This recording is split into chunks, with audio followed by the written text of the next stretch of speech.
Oke, assalamualaikum warahmatullahi wabarakatuh. Perkenalkan, nama saya Muhammad Ridwan. Saya dari kampus Universitas Pamulang.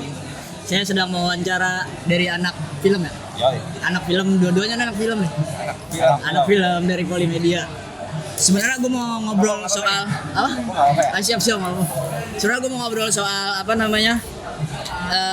Kira-kira sastra itu bisa mempengaruhi film nggak sih? Menurut satu-satu.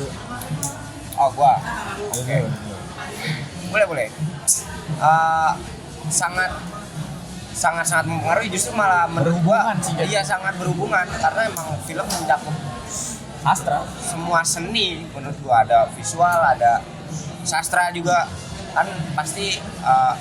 Mungkin emang awalnya film tuh nggak dari sebuah fiksi langsung ya, dari sebuah realitas yang ada, dokumenter. Nah, kemudian berkembang menjadi sebuah karya fiksi yang ada cerita. Sastra kan juga mungkin ada cerita kan juga berkaitan dengan sastra. Oh, berarti film itu membantu orang lebih mengerti lagi tentang sastra itu ya? Iya. Jadi kalau hanya dengan tulisan kurang puas. Gak semua orang bisa merasakan rasa feel dari lihat dari kata-kata ya. Film akhirnya membantu melalui visual ya. Film bisa memvisualisasikan dan memberikan suara biar orang-orang tuh bisa ngerasain apa sih yang perasaan apa yang disalurkan sama sang penulis. Berarti bisa dibilang anak film itu merespon dari sastra itu ya. Gila. Boleh. Nah, tapi menurut lu yang mungkin pernah lu baca salah satu sastrawan yang menurut lu wah gila nih, keren nih. Menurut lu siapa? Ada mungkin beberapa sastrawan yang menurut lu menarik nih kalau gue bikin film gitu. Menurut lu? Gua dulu. Ya banyak yang suka, banyak banget emang beliau ini karyanya luar biasa amazing dalam sastranya ya. Itu Sapardi Djoko Damono. Oh, Pak Sapardi. Kalau itu memang ya semua orang tahu lah, itu hebat. Kalau untuk divisualkan secara film, Sapardi udah jauh banyak yang bikin film tentang puisi-puisinya dia. Musik juga, musikalisasi puisinya Ari Reda juga. Itu gila. Untuk ke film juga banyak, kayak ada apa ya, contoh film yang Sapardi ya. Yuni tuh pakai karya-karyanya Sapardi. Yuni ada Aku Ingin masuk juga puisi-puisinya, Hujan Bulan Juni. Tuh Yuni juga keren sih itu. Kemudian kalau sastra One yang gue suka dan kayaknya belum terlalu wah gitu maksudnya belum terlalu sepopuler Sapardi itu Gusmus untuk divisualisasikan. Gusmus betul. Yang apa ya karyanya ya? Yang mana ya? Gue lupa. Searching dulu apa ya? Itu ngena banget gue pas tahu ininya dia. Kalau lu gimana, Bang? Jujur gue kurang mengerti dengan sastrawan dan segala macamnya. Gue nggak setahu dia kayak tadi Gusmus. Gue nggak mengikuti sejauh itu. Cuman kalau gue suka sastra tulisan yang relate sama hidup gue. Semua orang pasti juga gitu kan. Ketika lu ngebaca suatu hal, lu nonton suatu hal, lu mendengar suatu hal, ketika itu sama persis kejadiannya sama dengan kehidupan lu, pasti lu bakal suka itu.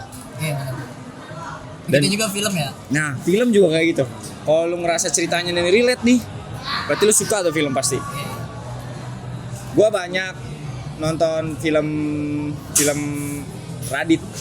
Gua nggak tahu kenapa gua ngerasa relate aja gua. Radit dan Jani.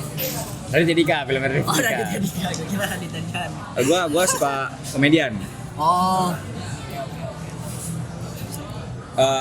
Dari sisi kekeluargaannya yang maksudnya film-film dia kan kekeluargaannya itu kekeluargaan bercanda yang nggak terlalu serius tapi kelihatannya harmonis.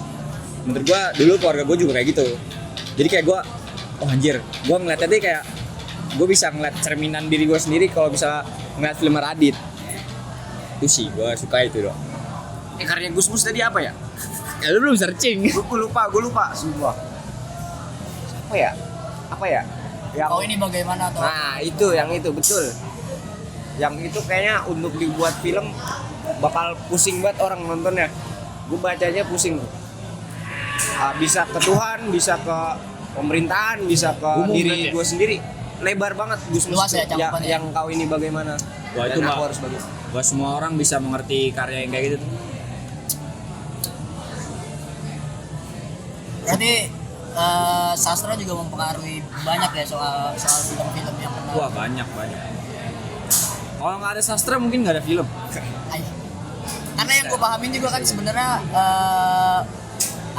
sastra itu kan ada beberapa hal tuh, kayak misalnya ada novel, terus ada film juga termasuk katanya kan. Film juga. Lagu-lagu juga termasuk katanya juga sastra. Nah menurut lu kalau kita ngomongin lagu yang menurut lu menarik banget Wah, untuk dikulik tuh apa? kalau gue sih yang tadi tuh ada lagu yang dimana meaningnya itu bisa kemana-mana. Kayak misalnya kalau lu mau bawa meaning ini ke pemerintahan, lu bawa meaning ini ke kisah cinta, lu mau bawa meaning ini ke kekeluargaan, itu masuk. Contohnya kayak yang lagu-lagu The Adams gitu-gitu, gue seneng tuh. Oh. Meaningnya tuh lebar.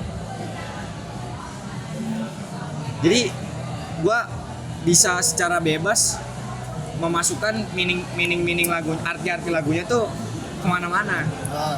Jadi Perspektif lu. Iya. Secara perspektif. Jadi kalau perspektif orang kan beda-beda. Jadi dia menyajikan karya dia untuk orang-orang yang biasa untuk bebas berimajinasi mau kemana aja.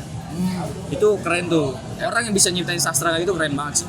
Emang benar-benar sebuah karya yang multi tafsir itu seru karena jadi perdebatan. Nah, Iya, itu. Menurut gua kayak gini, menurut dia beda Iya, lagi. iya. Tapi itu benar juga yang dibilang, ada juga Pak Sapardi pernah ngomong kayak gitu. Terus juga ada teori namanya Derrida tuh, dia ngomong kalau misalnya setiap karya yang kalian keluarkan itu udah milik orang lain. Jadi terserah orang mau mau mengartikannya itu seperti apa. Kayak gitu. Mungkin di film juga sama kayak gitu. yang kalian keluarkan sudah milik karya orang lain. Iya. Keren tuh. Katanya gitu. Keren. Makanya gue juga tertarik sebenarnya sama film gitu kan. Kalau menurut lu lagu-lagu yang menurut lu wah ngehe nih. Gua setuju multi tafsir tuh memang seru gitu. Kalau sebuah lirik atau sajak yang punya makna nggak cuma satu, nggak si penulis ini nggak egois buat dirinya sendiri. Iya, benar. Ya itu kayak gitu. Yang kayak gitu tuh ngena banget. Kalau emang gua sebelum kita tuh kenal musik dulu. Dari kecil tuh emang udah dengar musik apa segala macam. Pasti. Tapi kan baru paham